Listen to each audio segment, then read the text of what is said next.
Hey everybody, it's Rael from Nozzle here. So I want to talk through the customer retention tab that we have on the left-hand side here.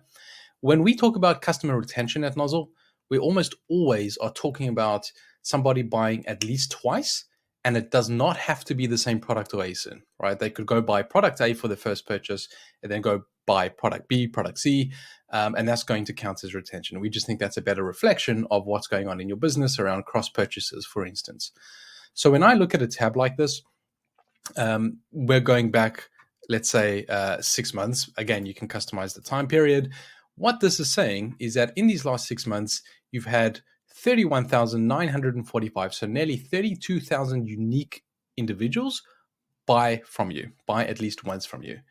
And of those nearly 32,000, 5,791 or 18% of them have bought at least twice.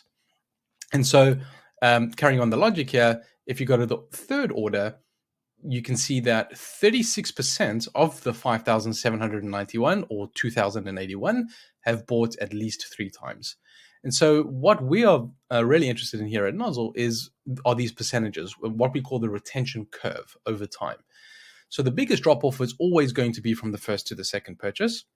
And this lands at, let's say, 18%. But what we're really interested in is how does that 18% jump from the second to the third order? And so you can see that this literally doubles. This goes from 18 to 36% from the second to the third order.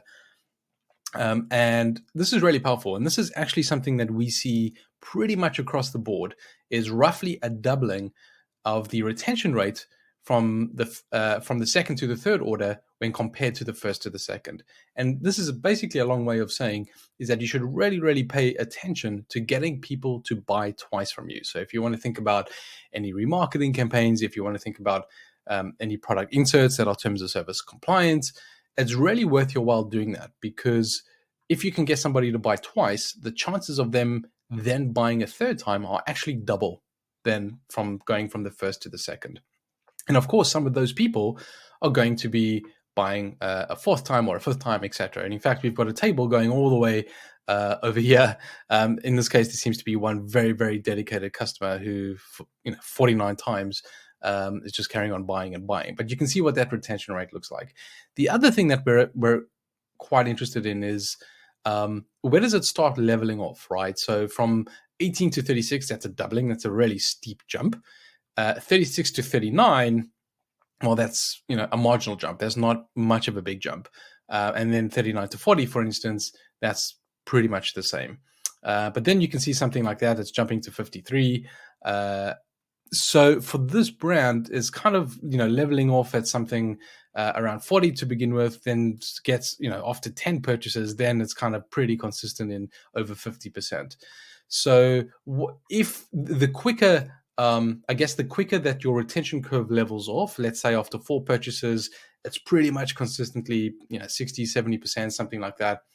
That's really useful to know, because that can tell you, that can help you with, let's say, forecasting or inventory planning. You just know you've got this sort of base that's relied upon to buy at a particular rate from you over time. But I would say one of the main takeaways here is the first thing that I said around trying to get people to buy twice, just because that retention rate jumps so much from the second to the third order when comparing first to the second. To give you a sense of some benchmarking data, it really depends on the category. So, supplements and pet food are going to have the highest percentage. So these are typically 20%, somewhere around there, or sort of 20 to 25 in some cases, from the first to the second order. And other categories might be closer to 15 to 20%, right? If you doing food and drink or health and beauty, things like that. But then, as I said, the across categories, we do see the phenomenon of a near double or doubling of that retention rate. So when you go through the numbers on your own, just have a look and compare. And of course, reach out to me if you have any questions. Thanks.